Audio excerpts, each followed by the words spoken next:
Con la fiebre del torneo más importante del planeta sobre nosotros, es fácil dejarse llevar por la fiesta, las luces, los goles y la emoción de ver a las mejores selecciones del mundo competir por la gloria eterna.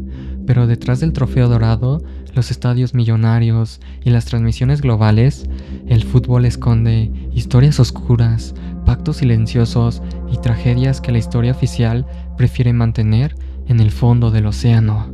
Es por eso que hoy, en un nuevo episodio de Julio Nightmare, nos sumergiremos en las aguas profundas del fútbol. Esto es, el iceberg de los mundiales.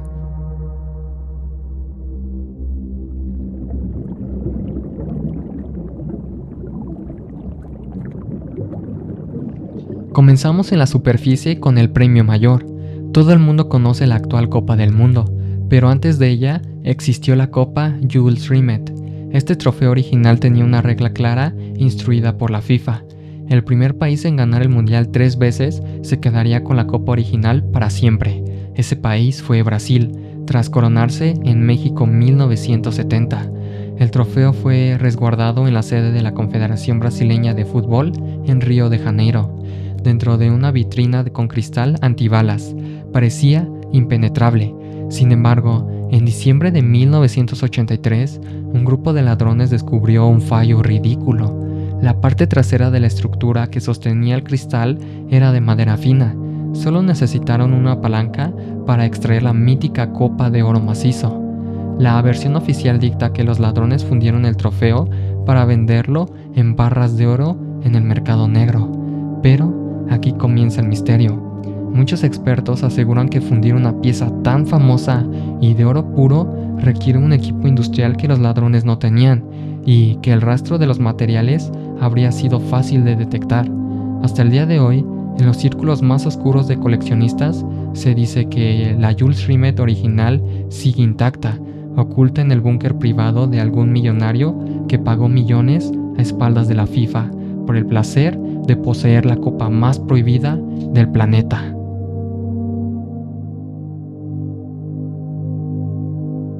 Viajemos un poco más cerca en el tiempo, al Mundial de 2022.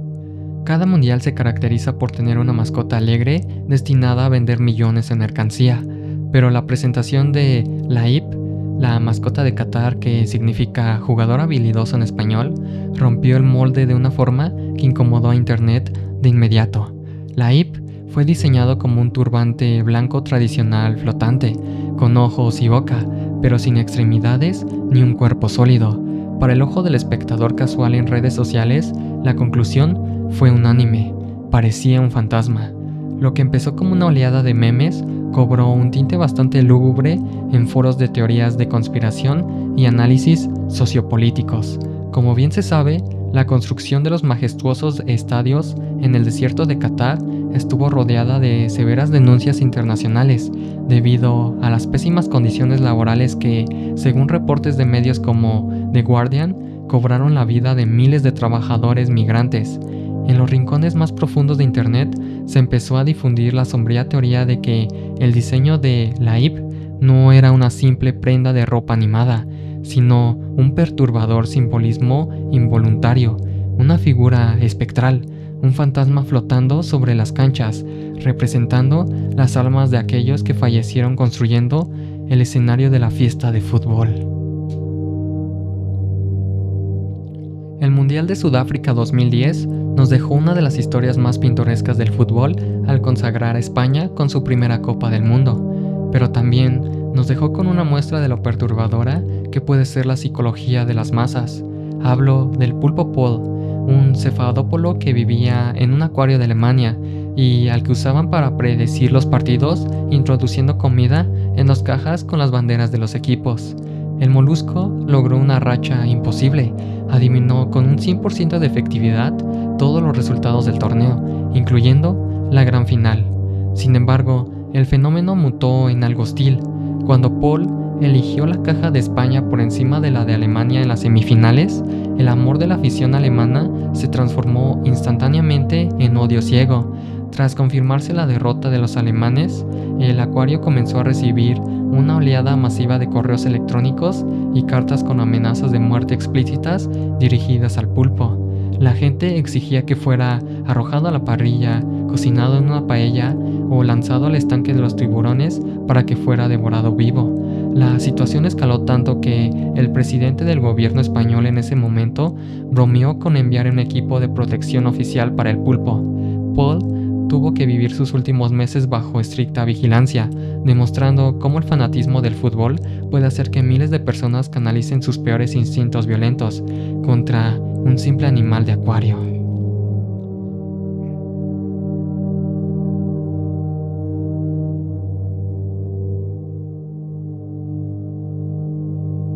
El fútbol profesional se jacta de promover el juego limpio, pero en el Mundial de 1982 en España presenciamos uno de los mayores fraudes televisados de la historia.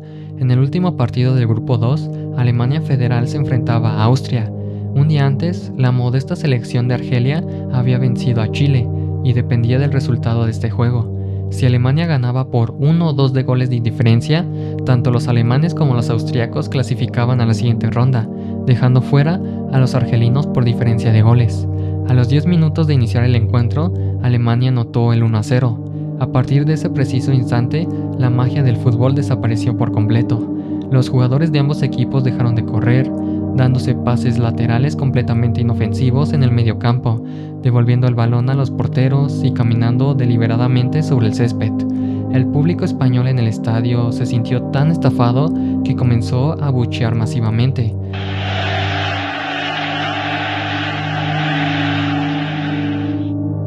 Incluso un aficionado alemán quemó su propia bandera en la tribuna por la vergüenza del espectáculo. El partido terminó 1-0, sin un solo tiro a puerta en la segunda mitad. El descarado arreglo bajo la mesa fue tan evidente que obligó a la FIFA a cambiar el reglamento para México 86 de manera definitiva. Desde ese torneo, los partidos decisivos de la última jornada de fase de grupos se juegan en simultáneo para evitar que dos equipos decidan el destino de un grupo simplemente caminando en la cancha.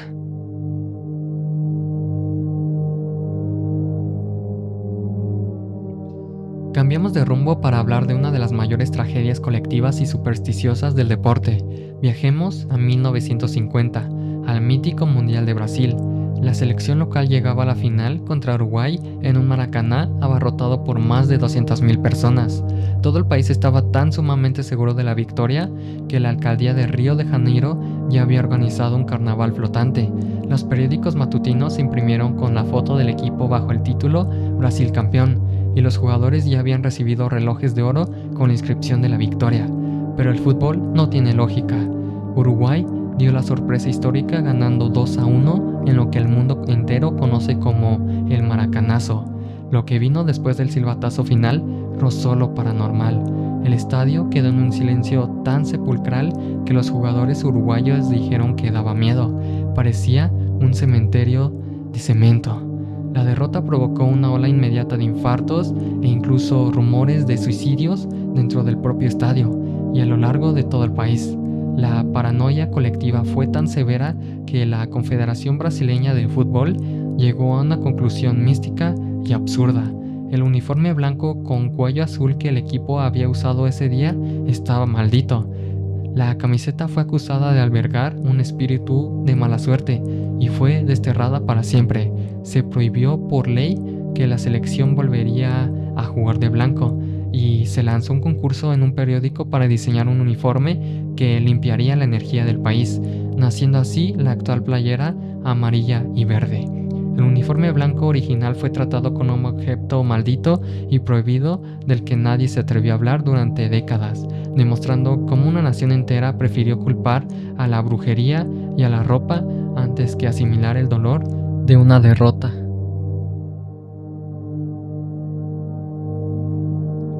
Dentro del folclore futbolístico, las supersticiones juegan un papel fundamental, pero hubo una estadística en el siglo XXI que era tan precisa que llegó a aterrorizar a los entrenadores de élite durante 2 décadas consecutivas. Se le conoció como la maldición del campeón. Esta regla no escrita dictaba que el equipo que lograra levantar la gloriosa Copa del Mundo estaba condenado a sufrir un destino humillante e inexplicable en la siguiente edición del torneo, quedar eliminado de forma catastrófica en fase de grupos. La supuesta maldición cobró su primera víctima precisamente con la histórica Francia de Zinedine Zidane, que tras ganar en 1998 se fue eliminada en los grupos de 2002 sin anotar un solo gol. Posteriormente, la Italia campeona de 2006 quedó última en su grupo en 2010 contra rivales notablemente inferiores. La racha continuó con España, que tras tocar el cielo en 2010 fue aplastada y eliminada en la primera ronda de Brasil 2014. Y la última gran víctima de este ciclo fue Alemania en 2018, que tras ganar el Mundial de 2014 quedó fuera en fase de grupos por primera vez en su historia tras perder contra México y Corea del Sur. Durante 20 años el trofeo parecía exigir un cobro de energía, una especie de parásito espiritual que devoraba a los gigantes del fútbol. No fue sino hasta el Mundial de Qatar 2022 que la propia Francia, el país que había iniciado la maldición, tuvo que hacer un auténtico exorcismo deportivo. A pesar de llegar con media plantilla lesionada, incluyendo al Balón de Oro Karim Benzema, y con todos los pronósticos místicos en su contra, los galos lograron romper el maleficio clasificándose a octavos y llegando hasta la gran final. Aunque la maldición fue domada en 2022, esos 20 años de terror dejaron claro que la Copa del Mundo pesa más de lo que se imagina.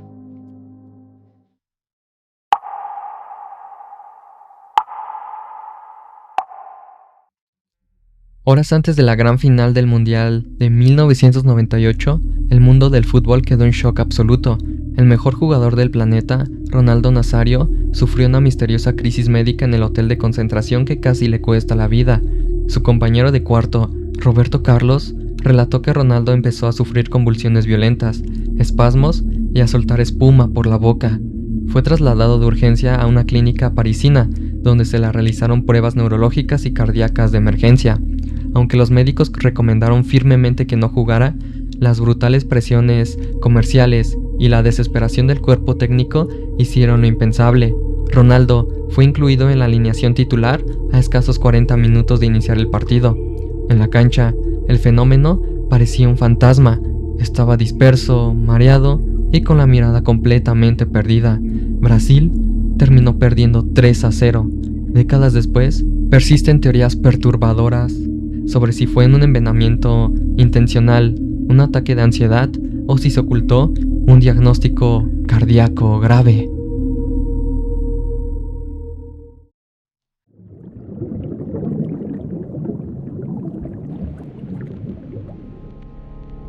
Iniciamos este segundo nivel en el año 2022, en el desierto de Qatar. Durante los días previos a la gran final entre Francia y Argentina, las alarmas se encendieron en la concentración gala. Un extraño virus respiratorio comenzó a contagiar de forma masiva a los futbolistas clave de Francia. La prensa lo bautizó rápidamente como la gripe del camello, una variante del peligroso síndrome respiratorio de Oriente Medio. Jugadores fundamentales como Adrien Rabiot, Dayot Upamecano, Kingsley Coman cayeron en cuestión de horas, presentando fiebres altísimas, dolor corporal severo y debilidad extrema. Lo verdaderamente misterioso fue el hermetismo absoluto con el que la Federación Francesa manejó la situación. Aisló por completo a los jugadores en habitaciones secretas del hotel, prohibió el ingreso de prensa y ocultó los reportes médicos reales. En los pasillos del periodismo de investigación se desataron las sospechas. Se rumoraba que, para no perder los contratos millonarios de patrocinio y televisión de la gran final, los futbolistas fueron sometidos a un tratamiento médico agresivo de última hora a puerta cerrada. Inyecciones de corticosteroides potentes o supresores químicos de alta densidad para enmascarar los síntomas y obligarlos a saltar en la cancha a como diera lugar.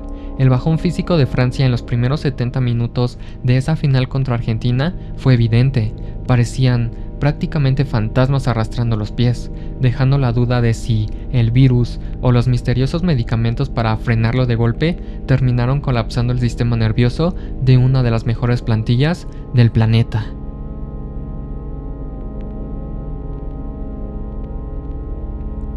En el nivel anterior hablamos del maracanazo de 1950 y cómo Brasil desterró su camiseta blanca considerándola un objeto maldito. Pero la verdadera víctima de esa tarde no fue una playera, fue un ser de carne y hueso, Moacir Barbosa. el portero titular de la selección brasileña.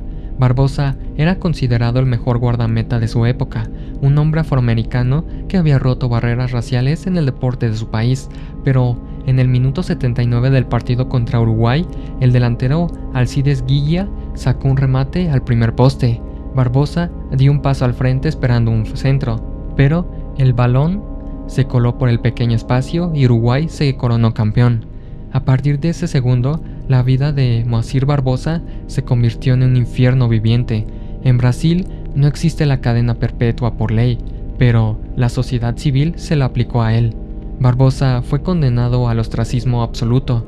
La gente le escupía en la calle, los restaurantes le negaban el servicio y las madres lo señalaban en los supermercados diciéndole a sus hijos: «Mira, ese es el hombre que hizo llorar a todo Brasil». El trauma llegó a tal nivel de crueldad que en 1993 Barbosa intentó visitar la concentración de la selección brasileña para dar ánimos a los nuevos jugadores.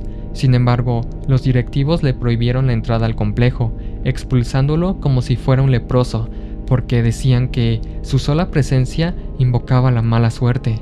Barbosa finalmente falleció en el año 2000, en la total miseria y el abandono. Semanas antes de fallecer, pronunció una frase que debería avergonzar a todo el mundo del fútbol. En Brasil, la pena máxima por un asesinato son 30 años. Yo he pagado 50 años de condena por un crimen que no cometí.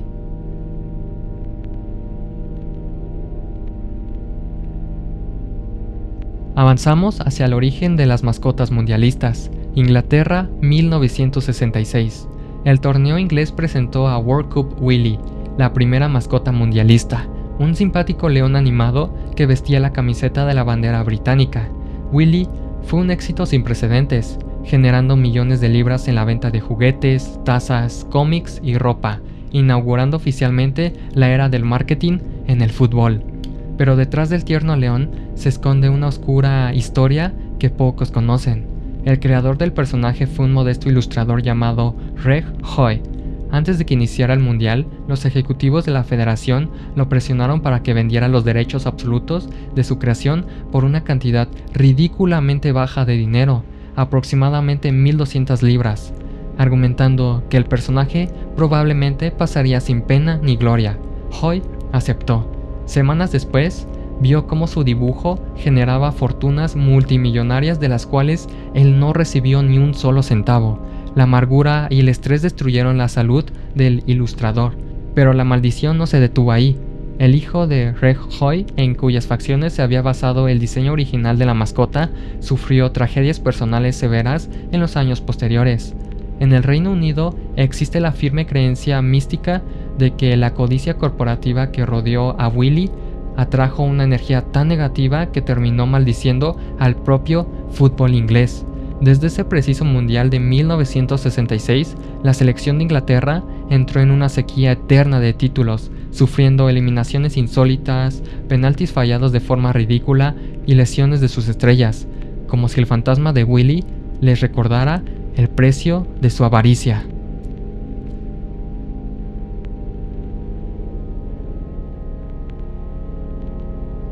Los octavos de final de Italia 1990 nos regalaron uno de los clásicos más calientes de la historia, Argentina contra Brasil.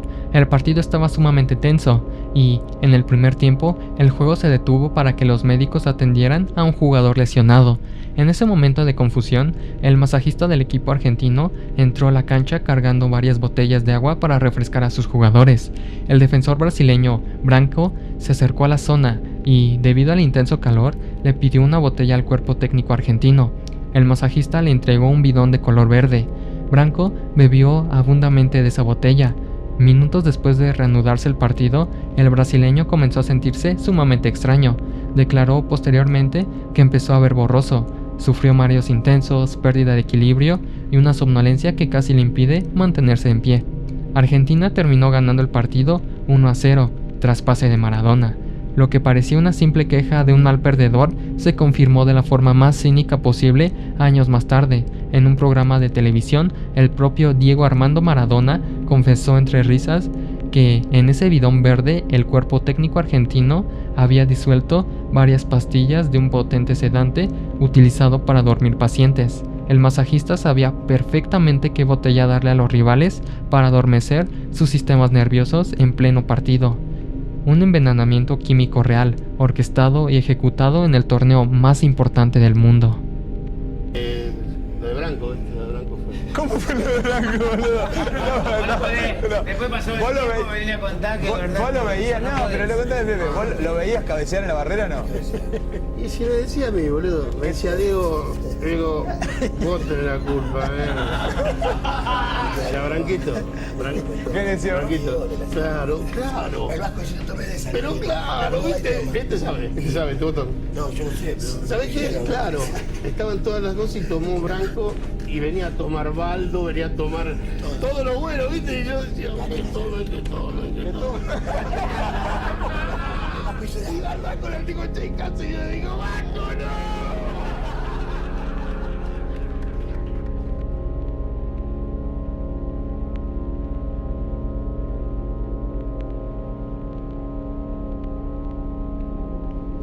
La FIFA repite hasta el cansancio que el fútbol es un deporte autónomo, libre de la política y el dinero del exterior, pero en el Mundial de España 1982, el mundo entero vio en televisión abierta cómo los millones del petróleo y el poder militar pueden cambiar el resultado de un partido en un segundo.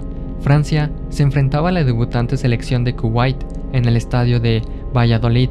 Los franceses ganaban cómodamente y, en una jugada rápida, anotaron el 4-1. Los jugadores de Kuwait se quedaron completamente congelados en la cancha, alegando que habían escuchado un silbatazo proveniente de la tribuna que los hizo detenerse. El árbitro soviético Miroslav Stupar validó el gol legítimo. Fue entonces cuando ocurrió lo impensable. Desde el palco de honor, el jeque Fayed Al-Hamad, hermano del emir de Kuwait y presidente de su federación de fútbol, comenzó a hacer gestos de furia. Sin que nadie pudiera detenerlo, el jeque bajó a la cancha escoltado por guardias militares armados, rompió el cerco de seguridad, entró al terreno de juego y comenzó a gritarle e increpar al árbitro, amenazando con retirar a la selección de Kuwait del mundial en ese mismo instante si el gol no era borrado del marcador. Tras minutos de tensión geopolítica y con el temor de un incidente diplomático mayor en plena Guerra Fría, el árbitro soviético cedió ante el jeque, dio marcha atrás a su decisión y anuló el gol de Francia. El partido se reanudó tras este acto de extorsión millonaria en vivo, dejando una de las manchas más oscuras de la corrupción arbitral en la historia.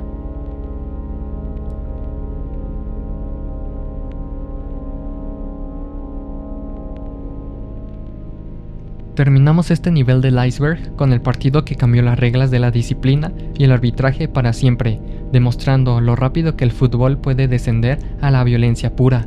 Nos ubicamos en el Mundial de Chile 1962.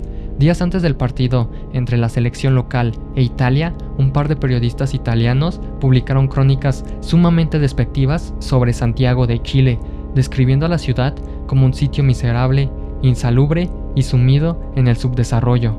La población y los jugadores chilenos tomaron esto como una ofensa nacional imperdonable.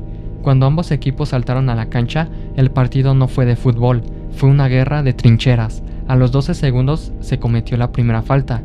A los pocos minutos, el jugador italiano Giorgio Ferrini lanzó una patada brutal y, al ser expulsado, se negó a salir de la cancha, obligando a que la policía armada ingresara al terreno de juego para arrestarlo y sacarlo a la fuerza. Más adelante, el chileno Leonel Sánchez le conectó un puñetazo directo al rostro al italiano Mario David en plena transmisión de televisión en vivo, rompiéndole la nariz. Increíblemente, el árbitro no lo expulsó. La policía tuvo que intervenir en 4 ocasiones distintas dentro de la cancha para detener las batallas campales entre los futbolistas. El locutor británico David Coleman introdujo la retransmisión del partido con la famosa frase: "Buenas tardes, el partido que están por ver es la exhibición del fútbol más estúpida, espantosa, asquerosa y deprimente en la historia del deporte". Este salvajismo puro obligó a la FIFA a idear un sistema más estricto de control, implementando las tarjetas amarillas y rojas para los siguientes mundiales, dejando a la batalla de Santiago como el día en que el orden del fútbol se rompió por completo. Good evening.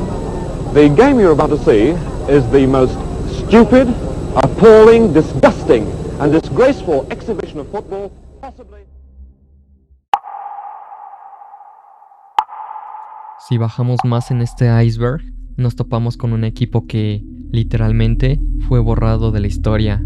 En el Mundial de Francia 1938 participó por primera y única vez la selección de las Indias Orientales Neerlandesas, lo que hoy conocemos como Indonesia. Ellos se convirtieron en el primer país asiático en jugar una Copa del Mundo. Perdieron 6-0 contra Hungría en su debut y quedaron eliminados de inmediato. Pero lo verdaderamente perturbador no fue el resultado en la cancha, sino lo que pasó después. Al poco tiempo de regresar de Europa, estalló la Segunda Guerra Mundial y el Imperio japonés invadió las islas. A partir de ese momento, el rastro de casi todos los integrantes de esa plantilla se perdió en la absoluta oscuridad. Por décadas, historiadores del fútbol han intentado rastrear qué pasó con ellos. Algunos registros sugieren que varios jugadores terminaron atrapados en campos de concentración y trabajos forzados durante la ocupación, mientras que otros simplemente desaparecieron de los censos sin dejar una sola huella, acta de defunción o tumba. La FIFA conserva sus nombres en los registros oficiales, pero la realidad es que nadie sabe cuántos de ellos sobrevivieron al horror de la guerra. Una selección mundialista entera evaporada por la historia.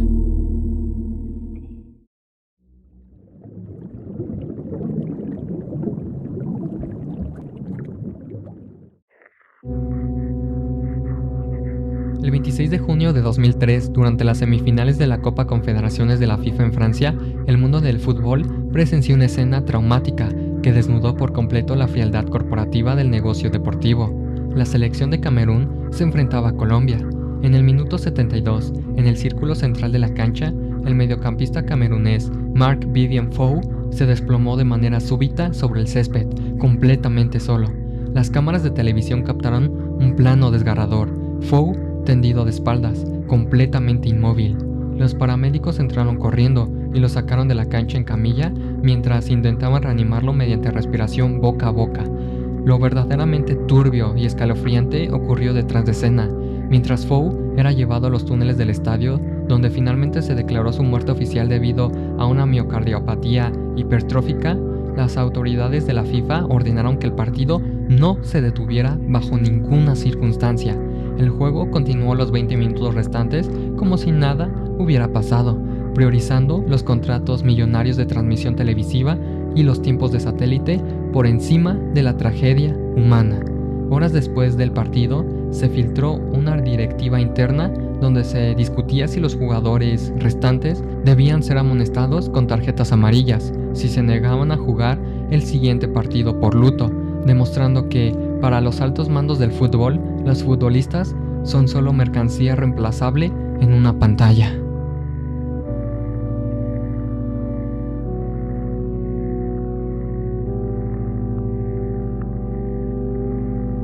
Cuando pensamos en la preparación de una selección para un mundial, nos imaginamos masajistas, nutriólogos y entrenadores tácticos, pero en las entrañas de las delegaciones de varios países africanos como Camerún en el 90, Nigeria en el 94 o Ghana en 2006, existe un miembro oficial que la FIFA prefiere mantener en el anonimato absoluto: los marabouts, brujos tribales tradicionales encargados de realizar magia negra y rituales de protección mística conocidos como yuyu.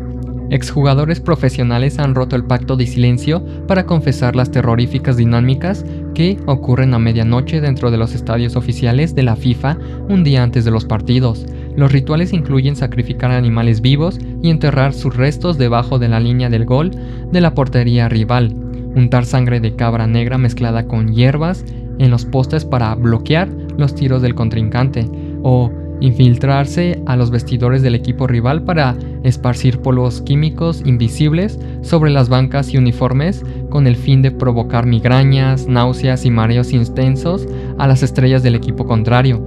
El fenómeno llegó a un nivel tan alarmante y generó un terror psicológico tan severo en los túneles de los estadios que la FIFA tuvo que modificar sus reglamentos de seguridad de manera estricta, prohibiendo el ingreso de cualquier personal de índole espiritual no deportivo al terreno de juego para evitar que la brujería siguiera decidiendo los partidos en las sombras.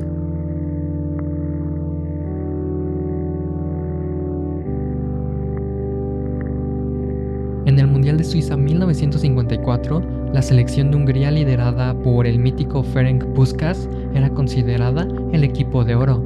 Llevaban 4 años seguidos sin perder un solo partido en todo el planeta, y en la final contra Alemania Federal se pusieron en ventaja 2-0 en apenas 8 minutos de juego. Todo el mundo esperaba una goleada histórica. Sin embargo, bajo una tormenta brutal de lluvia, los jugadores alemanes comenzaron a correr a una velocidad casi sobrehumana, mostrando una resistencia física que desafiaba la lógica médica de la época. Alemania terminó remontando el marcador 3-2 en lo que la historia bautizó como el milagro de Berna. Pero los milagros en el fútbol abismal no existen. Horas después de los festejos, el encargado de la limpieza del estadio de Berna encontró decenas de jeringas vacías y ampollas ocultas debajo de las bancas del vestidor de Alemania. En su momento, el cuerpo técnico de la selección aseguró que solo se trataba de inyecciones de vitamina C líquida para combatir el frío. Tuvieron que pasar más de 50 años para que la verdad saliera a la luz. Una investigación científica de la Universidad de Leipzig reveló en el año 2010 que los futbolistas alemanes habían sido dopados en secreto con pervitin, una potente metanfetamina química que el ejército nazi suministraba a sus soldados durante la Segunda Guerra Mundial para anular el cansancio, el sueño y el miedo en el frente de batalla. Lo turbio del caso se confirmó clínicamente semanas después del Mundial. Casi la mitad del equipo campeón alemán cayó gravemente enfermo en los hospitales debido a un brote masivo de hepatitis ictericia, provocado porque los médicos de la selección utilizaron las mismas jeringas sucias para inyectar a la droga a todos los jugadores.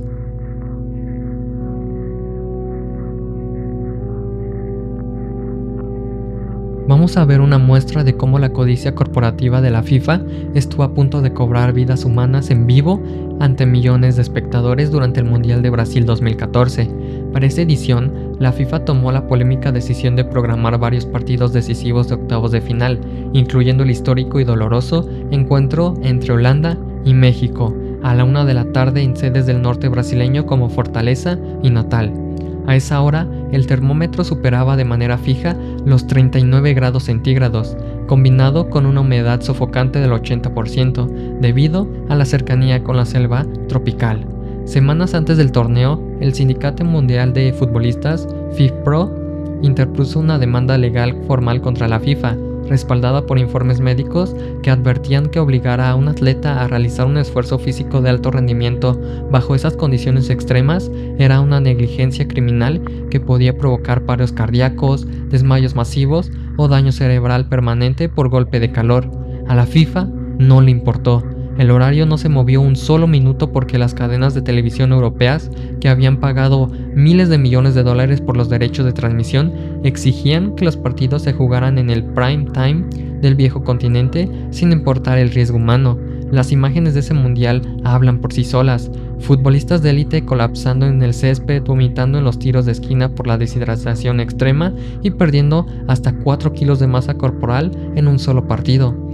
Fue el torneo donde quedó claro que para los altos mandos del fútbol, la vida y la salud de los jugadores valen menos que un espacio publicitario en la televisión.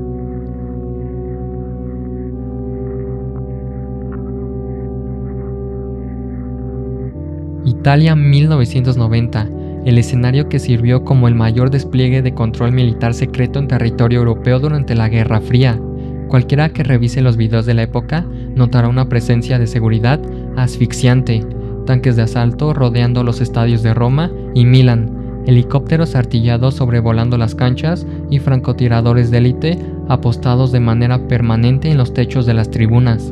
La versión oficial dictaba que este ejército masivo era necesario para combatir la temible violencia de los hooligans británicos, pero la realidad era infinitamente más oscura.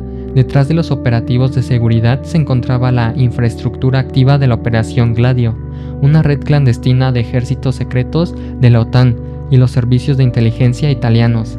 Investigaciones posteriores revelaron que el gobierno italiano utilizó el Mundial de 1990 como una gigantesca pantalla de humo militarizada para realizar movimientos masivos de arsenales de armas ilegales a lo largo del país, intervenir de manera clandestina las líneas telefónicas y habitacionales de miles de periodistas internacionales sospechosos, y ejecutar detenciones políticas preventivas de líderes sindicales de izquierda bajo la excusa perfecta de la seguridad deportiva. El Mundial no fue solo un torneo de fútbol, fue el mayor ensayo de control social y militarización del área moderna, ejecutado a la perfección mientras el mundo entero miraba el balón.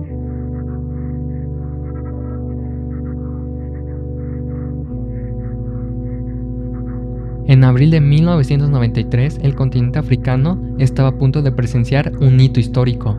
La selección de Zambia poseía una de las generaciones de futbolistas más brillantes jamás vistas en su territorio, un equipo joven y dinámico que marchaba con paso perfecto y estaba a solo un partido de clasificar a su primera Copa del Mundo en Estados Unidos 1994. Para disputar un encuentro crucial de eliminatorias contra Senegal, la delegación abordó un avión de transporte militar de la Fuerza Aérea de Zambia.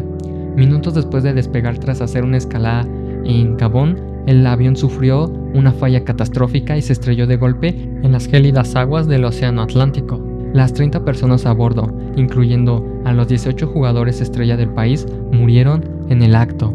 Pero el verdadero misterio abismal de este punto radica en la negligencia corporativa y gubernamental que provocó el accidente. Investigaciones independientes desclasificadas años después revelaron que el gobierno de Zambia sabía perfectamente que ese avión militar tenía fallas mecánicas severas y carecía del mantenimiento básico desde hacía meses. Sin embargo, la corrupción obligó a los atletas a subirse a lo que era una auténtica chatarra voladora. Para colmo de la infamia, la FIFA se negó rotundamente a congelar las eliminatorias o aplazar el calendario por respeto al luto, obligando a Zambia a improvisar una selección con jugadores amateurs en cuestión de semanas para cumplir con los tiempos de televisión. El show de fútbol continuó, lucrando con el morbo de una tragedia que borró del mapa a toda una generación de oro. Sin embargo, el destino le tenía reservado a esta tragedia un capítulo extrañamente poético. 19 años después del accidente, en el año 2012, una nueva generación de la selección de Zambia logró avanzar con garra hasta la gran final de la Copa Africana de Naciones. La sede no podía ser otra, Libreville, en Gabón, exactamente la misma ciudad frente a cuyas costas se había estrellado el avión de sus héroes en 1993. Zambia se plantó en la final contra la todopoderosa Costa de Marfil de Drogba. El partido fue una guerra táctica que se extendió hasta los penales, y aquí es donde la realidad desafía a la lógica. La tanda de penales fue agónica y eterna, requiriendo de manera exacta 18 penales cobrados para definir al ganador, 18 tiros, el número exacto de futbolistas que habían perdido la vida en ese mismo mar 2 décadas atrás. El número exacto de futbolistas que habían perdido la vida en ese mismo mar 2 décadas atrás. Zambia anotó el penal definitivo, coronándose campeona de África por primera vez en su historia, como si los espíritus de la generación de oro hubieran bajado a empujar cada balón desde la tanda de penales, logrando su redención eterna en las mismas aguas que alguna vez se los llevaron.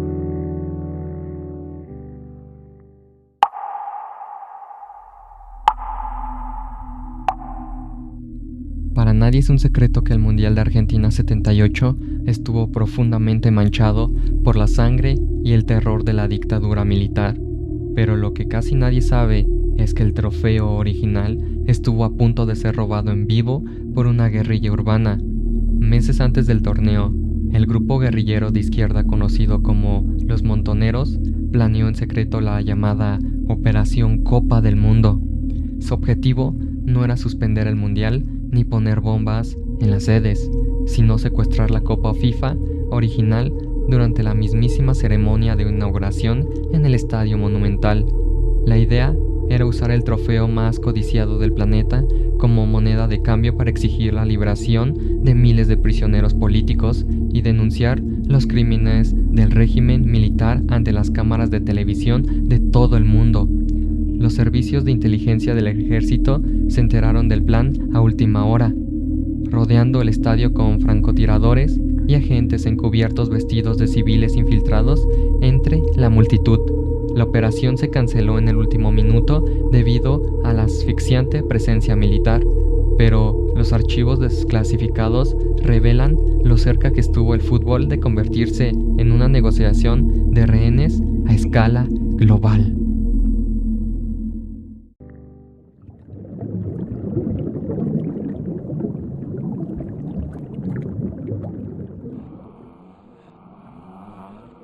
Para entender lo turbio que puede llegar a ser el nivel 4 de este iceberg, debemos viajar a Argentina en 1978. La Copa del Mundo se celebró en territorio sudamericano bajo el control absoluto de una sangrienta junta militar liderada por el dictador Jorge Rafael Videla.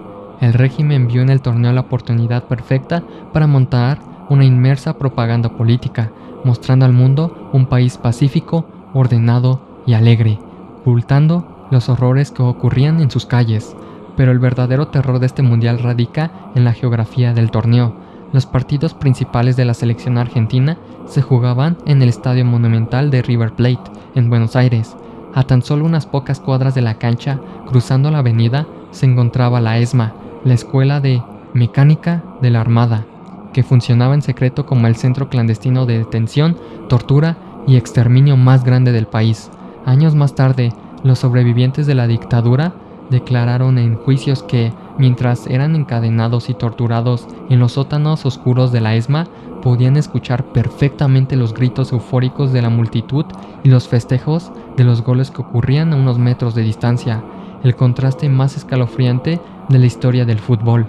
Personas sufriendo el peor de los infiernos mientras una nación celebraba un campeonato mundial a la vuelta de la esquina.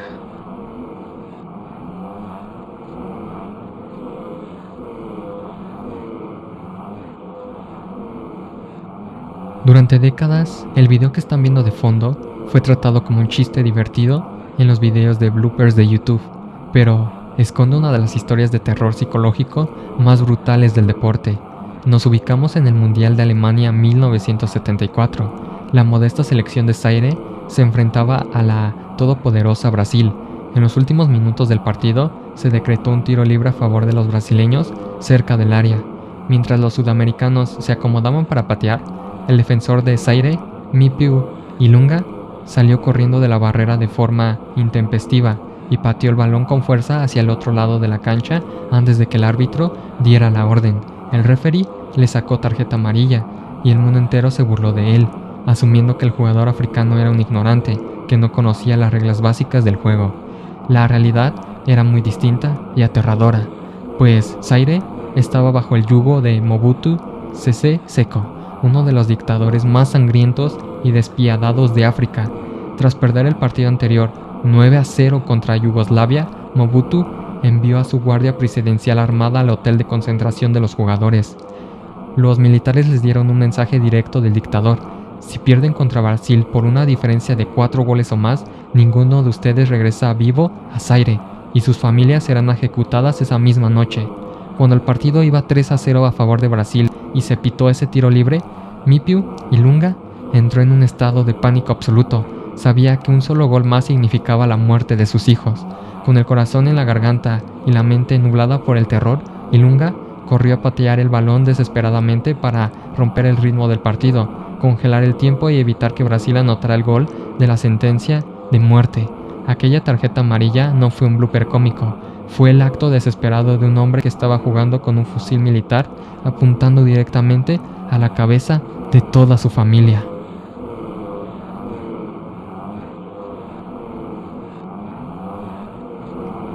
Damos un salto a la historia reciente para demostrar que los crímenes humanitarios no se quedaron en el siglo pasado. Nos ubicamos en Rusia 2018.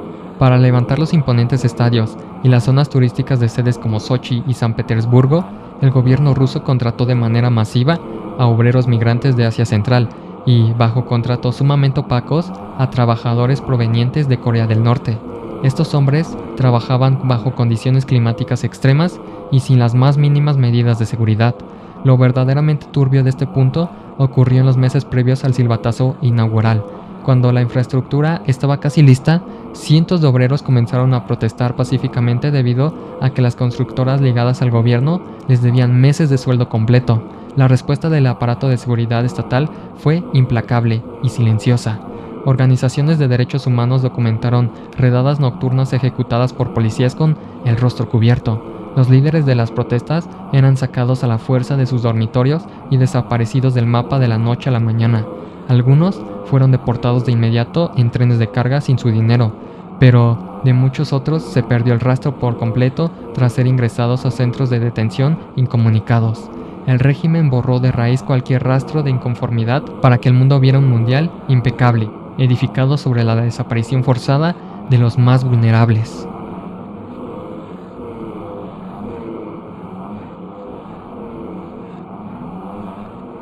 En este punto analizaremos cómo el torneo más visto y festejado del planeta ha sido utilizado por las mentes más radicales de la violencia moderna para sembrar el terror psicológico global.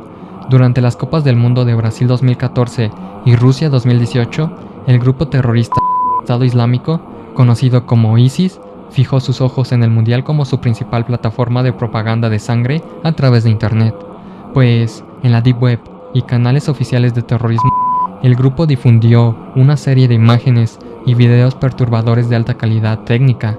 En ellos, las máximas estrellas del fútbol mundial, como Lionel Messi, Cristiano Ronaldo y Neymar, aparecían editados vistiendo los tétricos uniformes naranjas de los prisioneros de Guantánamo, arrodillados y encadenados en medio de estadios mundialistas en llamas, mientras terroristas encapuchados sostenían cuchillos sobre sus cuellos, listos para decapitarlos en vivo. Pero el horror pasó de las pantallas a la realidad de la forma más cruda.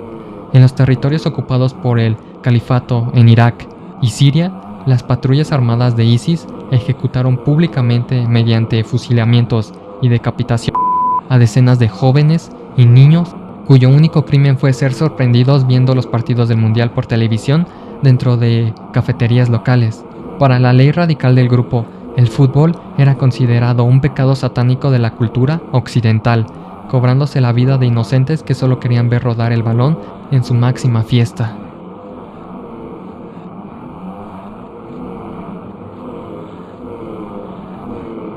La historia de la selección de Irak durante los años 80 y 90 te helará la sangre por completo. En aquella época turbia, el fútbol en Irak estaba bajo el control absoluto de Uday Hussein, el sádico y violento hijo mayor del dictador Saddam Hussein. Uday presidía el Comité Olímpico y la Federación de Fútbol del país, y para su mente retorcida, una derrota en la cancha no era solo un tropiezo deportivo, era una humillación directa al régimen que debía pagarse con sangre. Los jugadores de la selección de Irak saltaban a la cancha sabiendo que fallar un penal o perder un partido importante de eliminatorias mundialistas significaba ser arrestados inmediatamente al bajar del avión. Eran trasladados a la sede principal del comité en Bagdad, un edificio moderno que en sus sótanos escondía una cámara de tortura privada. Exfutbolistas que lograron escapar revelaron años más tarde castigos brutales que sufrieron por órdenes directas de Uday. Los obligaban a patear balones hechos de concreto macizo con los pies descalzos hasta destrozarse los dedos. Los azotaban con cables eléctricos de alta tensión en las plantas de los pies y los sumergían durante días en pozos de aguas negras para que sus heridas abiertas se infectaran. Representar a Irak en el fútbol internacional era una auténtica ruleta rusa, donde el precio por perder un partido era entrar vivo al mismísimo infierno.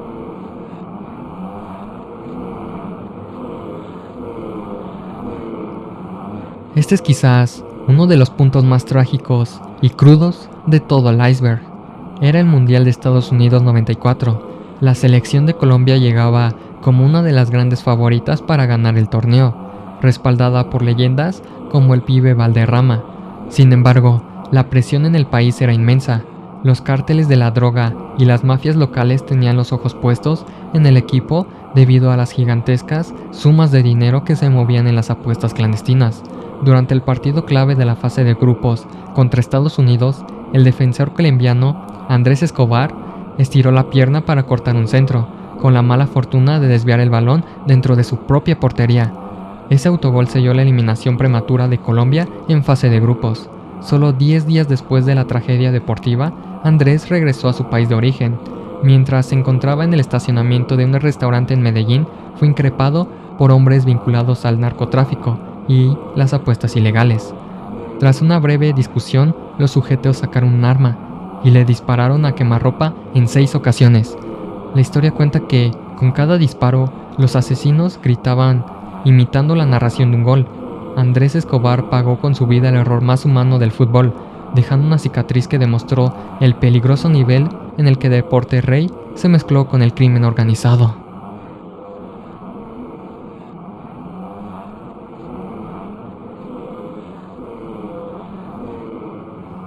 Terminamos este viaje en lo más profundo del abismo con la historia más macabra, fría y vergonzosa que ha pisado una cancha de fútbol.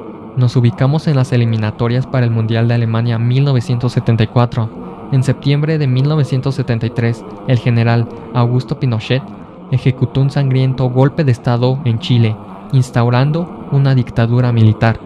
Para clasificar al torneo, la selección chilena debía disputar el partido de vuelta del repechaje contra la Unión Soviética. La sede elegida fue el místico Estadio Nacional de Santiago. Lo aterrador del caso, y lo que la FIFA ha intentado enterrar en el olvido, es que semanas antes del encuentro, la Junta Militar transformó el Estadio Nacional en el campo de concentración, tortura y ejecución clandestina más grande de todo el país. Más de 40.000 prisioneros políticos fueron hacinados en los pasillos y las gradas. Los vestidores y los túneles por donde debían correr los futbolistas fueron habilitados como celdas de aislamiento donde se aplicaba electricidad a los detenidos y se realizaban fusilamientos masivos a puerta cerrada. La Unión Soviética, al enterarse del horror, se negó rotundamente a viajar a Chile por dignidad humana, exigiendo cambiar de sede. La FIFA mandó una comisión a inspeccionar el estadio.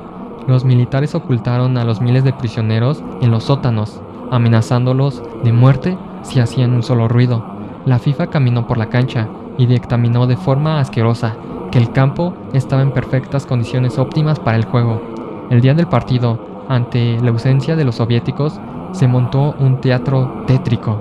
Los jugadores chilenos saltaron a la cancha solos ante un estadio vacío, pasaron el balón entre ellos y anotaron un gol fantasma ante una portería sin arquero para decretar su clasificación, pisando el césped ensangrentado donde días antes se había masacrado a su propio pueblo. El gol más triste, oscuro y maldito en la historia del deporte.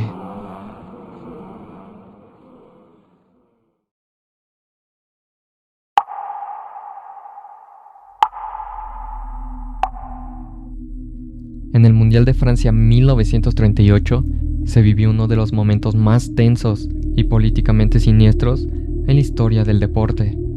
El dictador italiano Benito Mussolini utilizó a su selección de fútbol como una herramienta de propaganda pura para el fascismo. En los cuartos de final, Italia debía enfrentarse al país anfitrión, Francia. Por sorteo, a Italia le tocaba usar su uniforme alternativo, que usualmente era blanco. Sin embargo, Mussolini envió una orden directa y estricta desde Roma. El equipo debía salir a la cancha vestido completamente de negro, el color oficial de las milicias fascistas italianas, conocidas como las camisas negras. El estadio entero en París estalló en abucheos e insultos monumentales cuando los italianos saltaron al campo con ese uniforme lúgubre. Por si fuera poco, antes del silbatazo inicial, los jugadores levantaron el brazo realizando el saludo fascista hacia las tribunas llenas de refugiados políticos que habían huido del régimen de Mussolini. La tensión en el ambiente era tan densa que los cronistas de la época temían que estallara un motín en las gradas. Italia ganó el partido y eventualmente el mundial, pero esa imagen de 11 hombres vestidos de negro desafiando a miles de personas bajo las órdenes de un dictador totalitario quedó grabada como el día en que el fascismo secuestró por completo el espíritu de la Copa del Mundo. Como pudimos ver a lo largo de los 4 niveles, la Copa del Mundo es un espejo perfecto de la humanidad. Refleja nuestra máxima alegría, pasión y belleza deportiva, pero en sus zonas más profundas proyecta las peores pesadillas jamás imaginadas.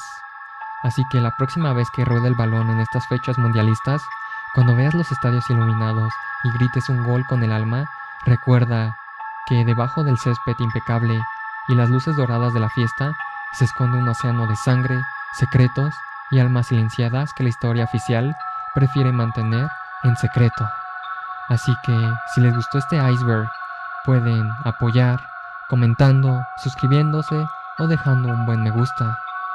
Esto fue Juliet Nightmare, y si tienen alguna historia que contar, relato o anécdota paranormal, pueden enviarla a evidenciasnightmare@gmail.com. Así que buenas noches y no olviden apagar la luz.